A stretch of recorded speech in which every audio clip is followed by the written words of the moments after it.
Next team അംഗമാണെങ്കിലും ടീമുമായി യാതൊരു തരത്തിലും യോജിച്ചു പോകാത്ത ആളാണ് നോറ. നെക്സ്റ്റ് ടീമിൽ ഉൾപ്പെടുന്ന സായിയുമായും അഭിഷേക് ശ്രീകുമാറുമായും കഴിഞ്ഞ മെലോഡ്രാമ ടാസ്ക് സമയം നോറ പൊരിഞ്ഞ വഴക്കായിരുന്നു. സ്വന്തം ടീമിന്റെ വിജയത്തെക്കാൾ താൻ ചിന്തിക്കുന്ന കാര്യങ്ങൾ നടപ്പിലാക്കാനാണ് നോറ എപ്പോഴും ശ്രമിക്കുന്നത്. മെലോഡ്രാമ ടാസ്ക് തോറ്റതിന് ശേഷം പരാജയത്തിന് കാരണം സായിയാണെന്ന് നോറ പറയുകയുണ്ടായി.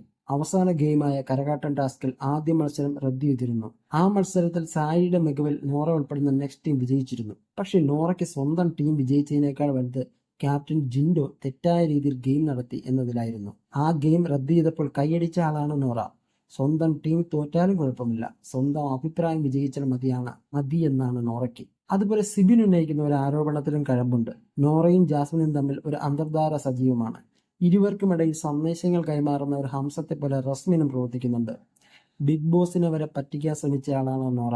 സഹമത്സരാർത്ഥികളോട് താൻ ക്വിറ്റ് ചെയ്യാൻ പോകുന്നുവെന്ന് പറഞ്ഞു നോറ.